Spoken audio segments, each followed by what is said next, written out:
All right, so we're recording right now, just so you know.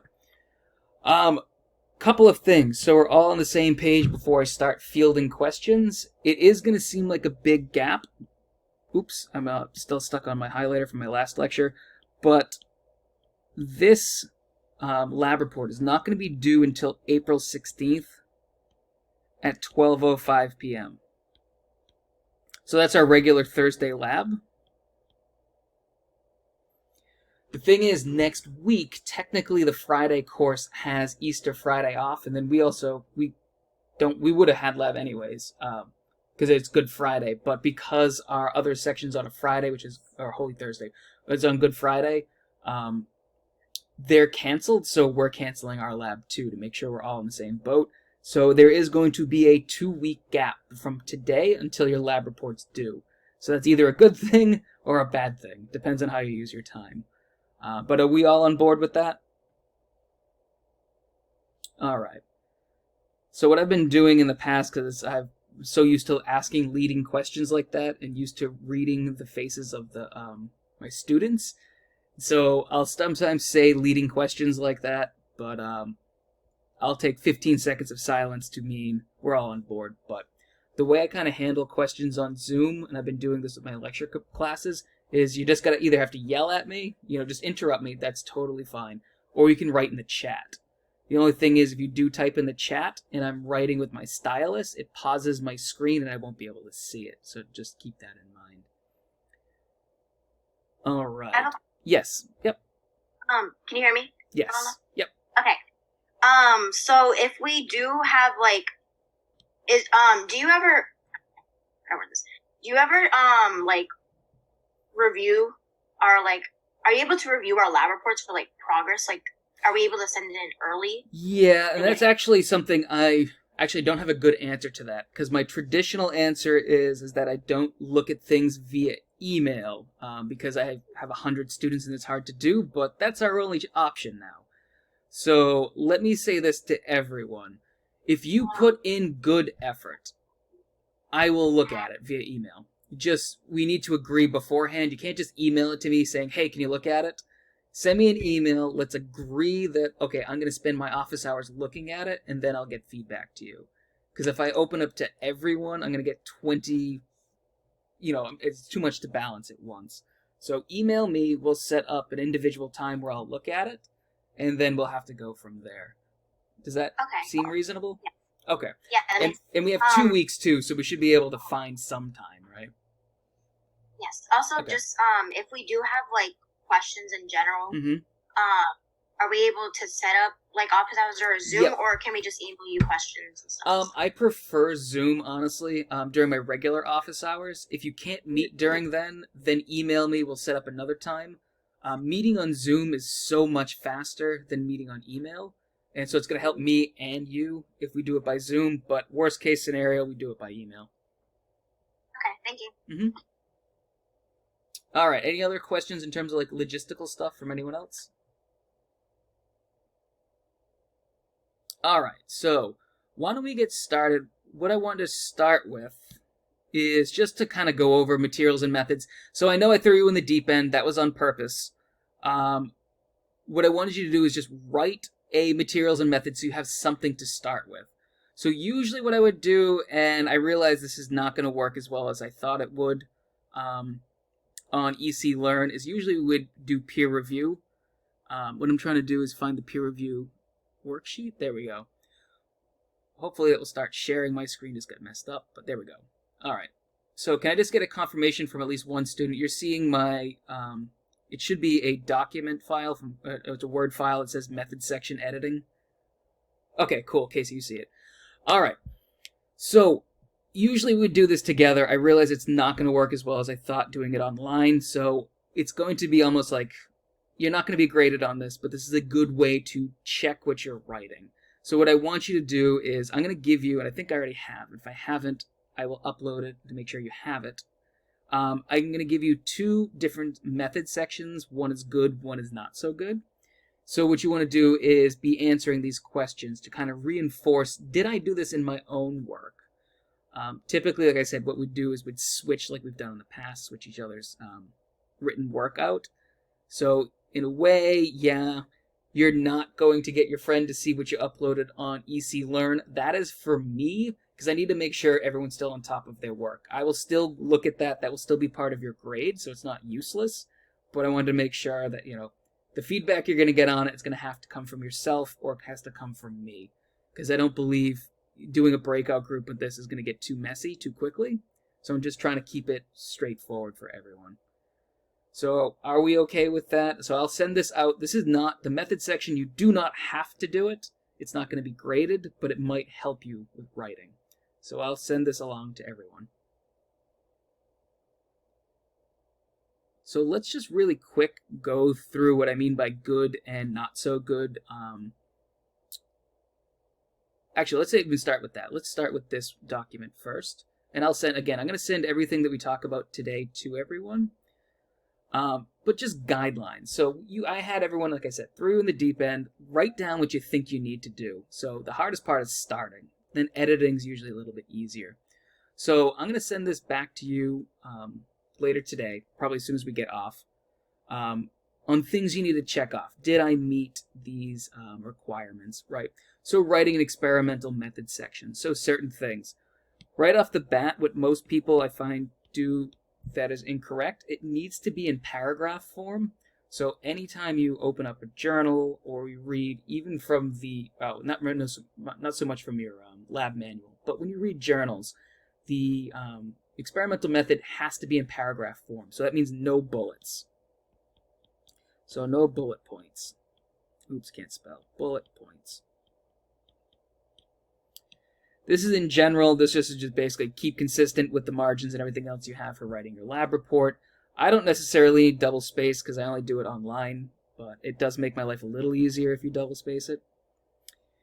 Things that you need to pay attention to. The biggest one is make sure the procedure is detailed enough that anyone else other than you could do the experiment given what you have written. And I'll just give you a heads up too, because I know I'm talking for a while now. If you are in chat, I will not be able to see it until I'm done using my stylus. So if you do have a question at this point when I'm writing, interject with your voice.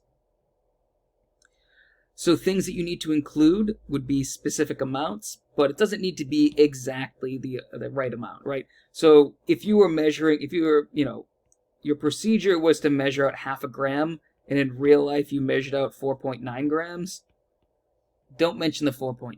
You mention the approximate amount that you're adding. As long as it's not going to make a huge difference. And for us, it really won't.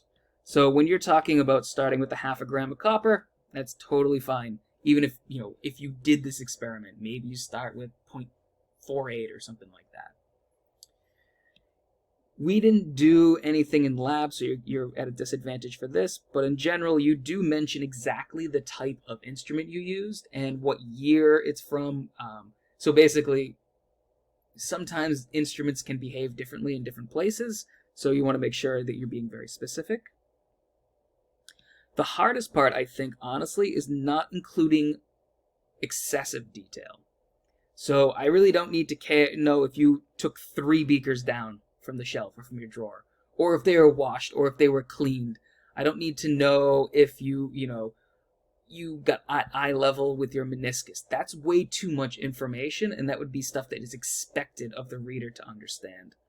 So it should just be boring. It should be literally, you should be bored when you're reading your materials and methods. I have a question. Yeah, Katya, what's up?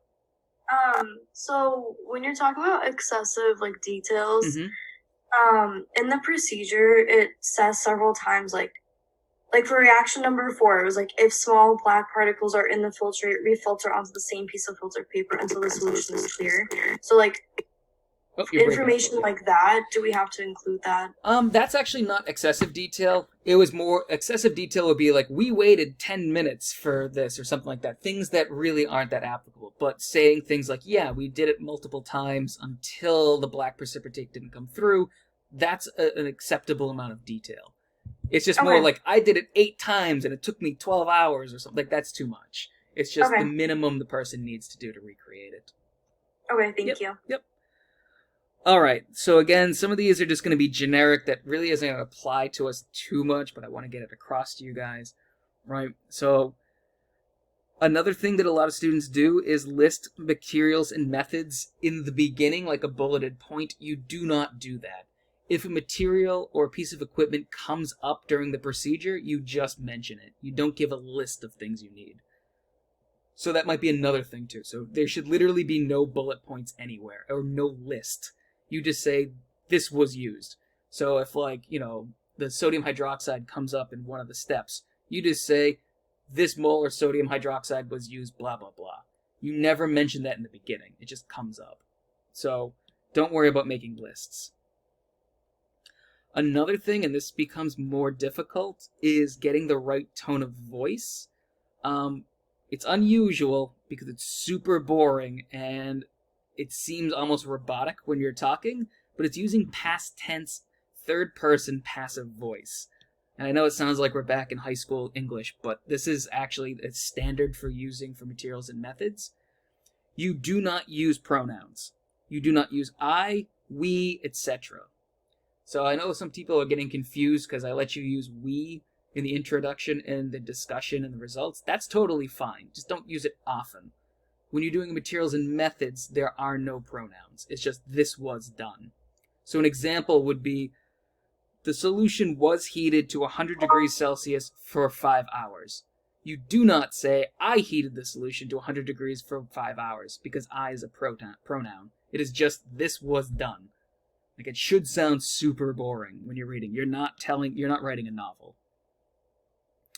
Other little things, I'll just blow through those, right? These are normal. Don't capitalize element or compounds names. It is not capital letter carbon. It's, it'd be like carbon, copper, right? The only time that you're going to capitalize something is if it starts at the beginning of a sentence. In that case, you'd capitalize the letter.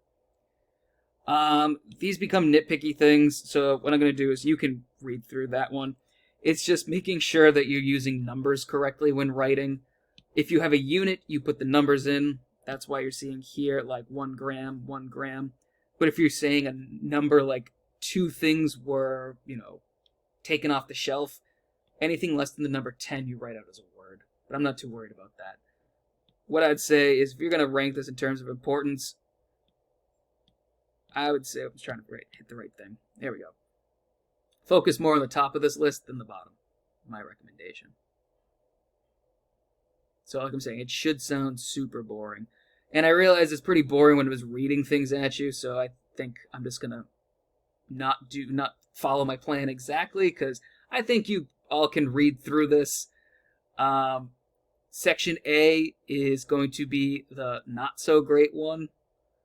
And then section B will be the better method section. So go through, read through it, and the big thing comes down to style, because style is important in chemistry and hard science. It sounds dumb, but communication is actually one of the most important skills you can have as a scientist, because you can be brilliant, but if you can't tell everyone what you're doing, you're pretty, not useless, but you're not as effective as you could be. So any questions on that so far?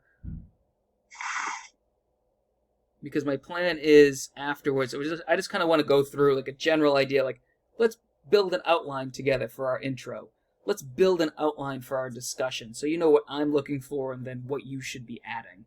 That should be our goals. So, we ready to move on to that? And I'll take 15 seconds of silence as a yes. So, think about if you have any questions right now. It doesn't have to be on the spot, so I'll give you 15 seconds. I have a quick question about writing the methods. Yes. So one of the steps, it was like listing, and it's like, if there's any like small black particles, like refilter. So if we were to actually do the lab, we would have known if we've seen those and like written it as that. So should we just like generally write it as like keep it? Yeah, exactly. Just keep it really generic. You don't want to be saying I did it for, because you didn't really actually do the experiment. You don't want to say like I waited 5 hours. Just say like the process was repeated X amount of times, maybe 3, whatever. The process was repeated until no more black flecks or whatever it is. You keep it. Okay. Avoid pronouns, past tense, passive voice. That's fine. Okay, thank you. All right. Any other questions on like logistical stuff before we jump into a kind of like just a generic outline? All right. so let's do this. I'm going to switch back to a blank document. And so that's what everyone should be seeing, is pretty much a blank Word document. Just makes it easy for me to write on. So why don't we start real quick. I keep forgetting I have my highlighter on. We'll start with our introduction.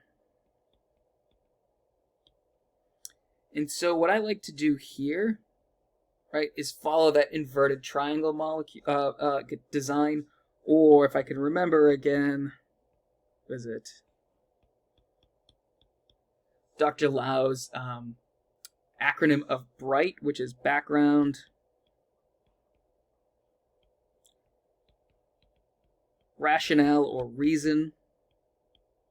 We skip I, we'll just call that intro. It's kind of like in there.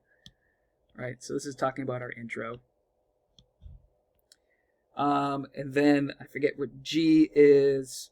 Oh, guess or hypothesis. The H go together. Guess / hypothesis. The G is mostly a placeholder. We're going with hypothesis. And then T is going to be how do you test your hypothesis. Right? So that's what we want to, those are our generic, like, kind of what we're following. We need to go from specific to detailed, and we want to follow this generic outline. So the background I need to know to understand what's happening, the rationale of why I'm doing it, the hypothesis, and then how am I going to test that hypothesis or weigh, was I successful or not? Was the experiment successful or not? So that's what we'll be looking at. So let's do, I'll just keep it kind of sketched here on the side so it doesn't take up too much space, but that inverted triangle model. So maybe you guys can help me on this one. So I'm going to throw it out to you. So I need someone to talk because I don't have the chat. But what law or what was theoretically being tested in this experiment? What were we observing or looking at? And not just copper. Law of conservation of mass? Exactly. I would say the most generic thing that we probably want to introduce to start with is the law of conservation of mass.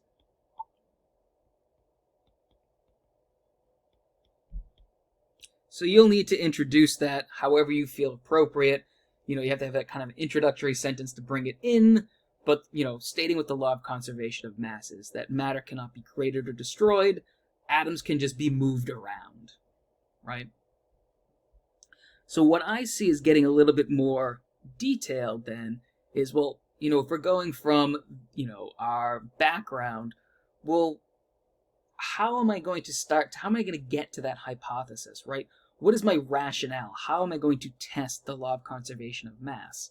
Well, we're doing a series of reactions called the copper cycle, right? It's a series of 5 reactions.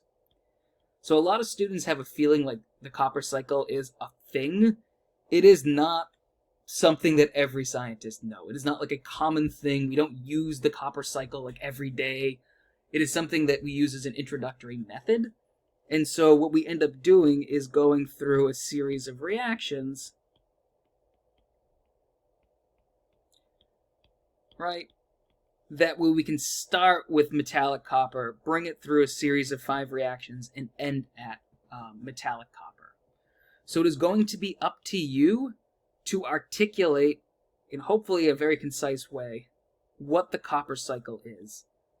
And so the best way I kind of see introducing this is to say, how am I going to test this? Well, we'll use, how am I testing? Well, I'm going to be using the copper cycle. Right? Make that a question mark. Right, we're going to be using the copper cycle. The next question then, what is the copper cycle? It is not, like I said, it's not a thing. You don't just reference it. You need to discuss each reaction. So things that I need to see. It would be probably a bad idea to leave out the balanced chemical reaction. So what I would recommend is learning how to use the Microsoft Word, the equation editor. All you have to do to go is insert equation, and then it's pretty easy to use from there. But writing down a balanced chemical reaction is going to make your life so much easier. because then you're not going to have to describe what's happening. You just show what's happening. Just remember you follow your guidelines because it will technically be a figure, so keep that in mind. And then on top of the balanced chemical reaction, you have to say what type of reaction it is. It's not necessarily that you need to list the type of reaction for the person to understand the copper cycle. I'm just saying you have to, because this is part of the course, right? So this is a little bit more of like additional information, but I am requiring you to mention the type of reaction it is. Is it redox? Is it single replacement, double replacement, dehydration, right? So you need to go through your notes from lecture and label these types of reactions. So I know I've just said a lot, but are we on board what I've asked so far? All right, so I'll take silence as a good thing for this. All right, so I've run out of space, so I'm going to wipe the screen, but effectively it's still going down the list. So we're going to talk, we mentioned the law of conservation of mass. What is it? How am I investigating it? We're using the copper cycle. What is the copper cycle? Was a series of 5 reactions. What are those 5 reactions? Boom, here are the 5 reactions. And so what that's ultimately going to lead to, right, that's effectively most of the introduction is just kind of like just succinctly saying, this is what I'm doing. It will lead us to the hypothesis, right? And I think we asked this last week. It's pretty obvious what it is. The law of conservation of mass will hold, right? It's pretty obvious what we're doing. So,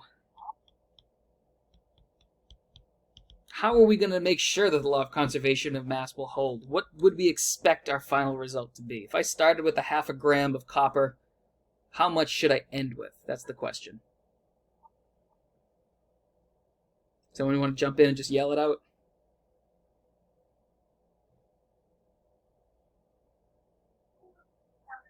So let me do it this way. I'll just cold call. I can't see who's here, so I'm just going to assume people are here. How about Vanessa? You here? What do you think we're doing to test it? Or not to test it, but like, what do we know? Yes, hold on. Oh, yeah, you're good. Yep. I was going to say how much copper. If you start with 0.5 gram, how much are we going to end with? Don't overthink. Sorry, my Wi-Fi is. Oh, you're good. So Vanessa, I could pass it off to someone else if it's just being a pain. Anyone else want to jump on that? Oh, we're getting. I know it's interesting. Yeah. Yep, go ahead. Sorry, if you can. It's all right. I realized this week in particular. Maybe type it. I might be able to. Yeah, hear it better. Don't worry about this. Sorry. Yeah, Vanessa, don't worry too much. I've noticed this week, like, because more and more employment is happening, more and more people are going on Zoom, and it's starting to actually tax the heck out of it. So it's fine if you can't respond. That's fine. Sorry. Thank you. No, you're good. All right. You know what? We did okay on that. Let's not waste any more time. Not that it was your fault, Vanessa. I'm just saying, Zoom is doing what Zoom's going to do. Right? How are we testing this? Well, if I start with, and I keep saying 0.5 gram. I forget off the top of my head if it's 0.5 or 1 gram. You guys have to go back into your protocol and double check. But, I start with a certain amount of copper to start with. If the law of conservation of mass holds, well, then I better damn well have the same amount that I started with. Because if I don't, theoretically, that breaks the law of conservation of mass. And what I've done in the past with my students, so in real life, what usually happens is most students will get roughly the same amount back as they started with, but you need to take into account certain types of error, and that's going to be part that I kind of want to get into when we talk about the discussion. But right now, let's finish off our introduction. Right, the way we're going to test it is I start with a certain amount of copper, and if I end with the same amount of copper, well, that's the law of conservation of mass. So before we move on, are we in a good spot in terms of what I'm expecting for an introduction? It's actually probably the easiest introduction to write in the sense that it's just like, lay it out. There's not a lot of theory introduction. It's just like, this is it. Alright, so if we don't have any questions on that, and again, we can go back. If you realize you have a question later, just interrupt and we can always go back. So we've done the intro now, we talked about our materials and methods, and so the last thing I want to talk about is going to be, actually, really quick, let me just remind people about results, right? Results need to be in paragraph form. You can't just have bulleted points, so it's not just bullets, right? And it's not just figures in tables.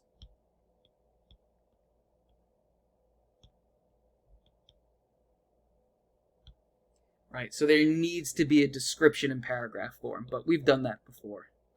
What I want to focus on, though, is what is going inside your discussion, right?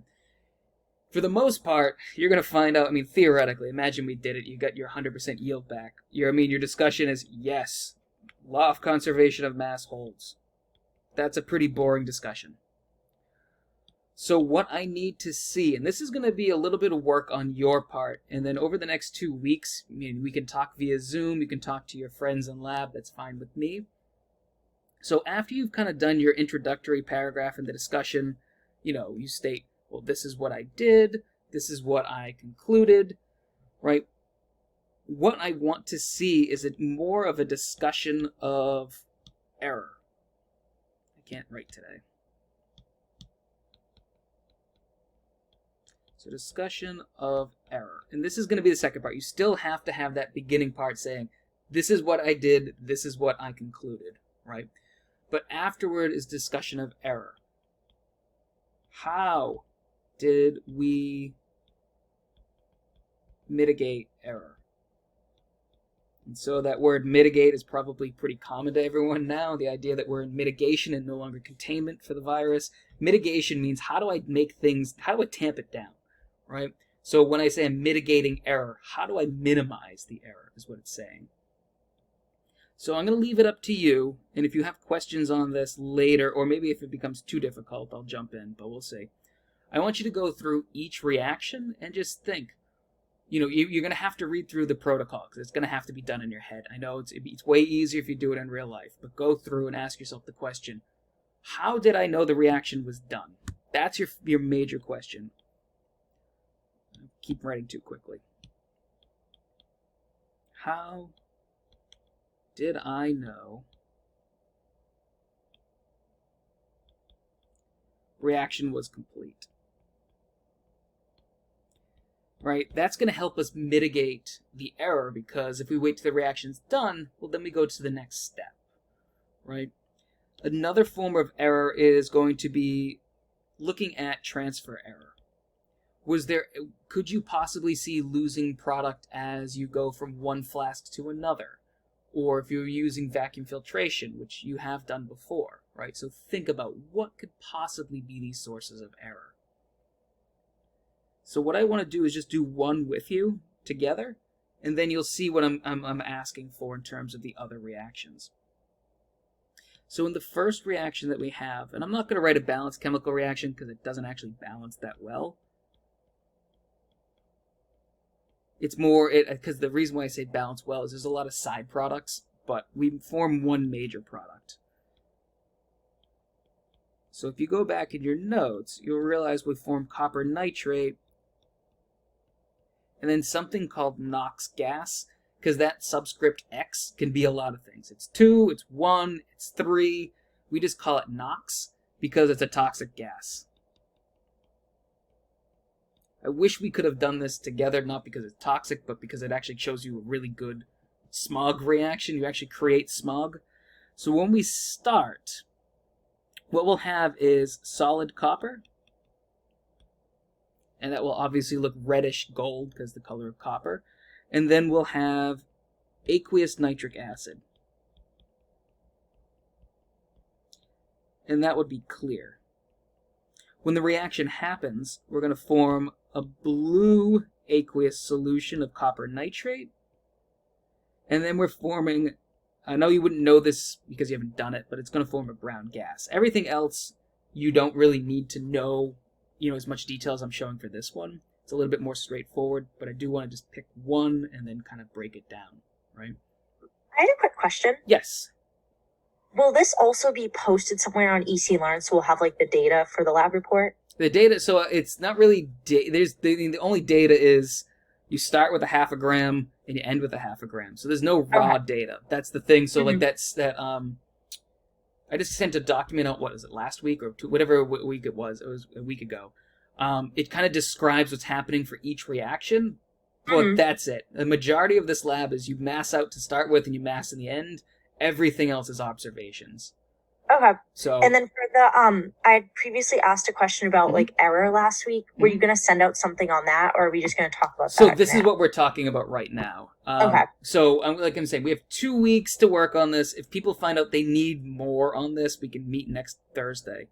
But there's got to be some independence on this. So go through, ask yourself the question. And I'm going to be lenient too. But ask yourself, how do I know that reaction's done, and then what type of error could there have been? Transfer error or something like that. That's all I'm asking. Okay, thank you. So what I'm saying, is the reaction done? So this one's tough, but the other ones are a little bit more straightforward. Effectively, I know this reaction's done when I stop making gas. Because what that means is there's no more copper, so there's no more reaction, no more gas is made. That's how I know the reaction is done. So no more, and we use the term evolution. Evolution, it just means giving off, evolution of gas. Still means the same idea of changing, but it's changed into gas. So because my brown gas stopped evolving, I know the reaction is done. That's how I mitigate the error, because I'm sure that all of my copper has been converted into copper nitrate. So I know I just wrote a lot. I'm not looking for the kind of detail that I just talked for like the last 3 minutes, but as simple as that.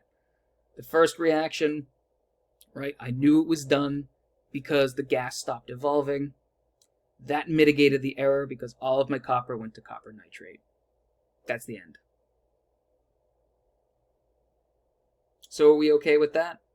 And I'm looking for this for all 5 of the reactions. And some of them, it's also possible to say there was, the amount of error was so small it wouldn't matter. But I'm going to leave that up to you to try to think these things through. Because other than that, it's just going to be me giving it to you, and then you're just going to give it right back to me, and there's no learning. So I'm going to leave it at that. So the idea is, work on this over the next week. If we need to schedule another Zoom meeting, and maybe I'll just do it just in case anyone has questions, maybe we can meet next week for half an hour or so as a class if we just want to answer questions. Actually, you know what? Why don't we do that? I'll just make it a thing. I'll be here on Zoom next Thursday to answer questions, to make sure that if things pop up or you're not sure, I'll be here to answer those. Does that sound like a plan? So we only have about 3 more minutes left before my Zoom meeting runs out. So with that, I'm going to stop talking now. I'm going to post this up on EC Learn on YouTube. I'll send you the link later. So if you want to rewatch it, that's fine. But we have 3 more minutes. So if you're all set, you want to go, you're free by, I'm setting you free. You're all set. If you have questions, I can hang around for about 3 more minutes. Thank you. Yep, no problem. Thank you. See you later. Thank you. Yep, see you later. Thank you. Yep.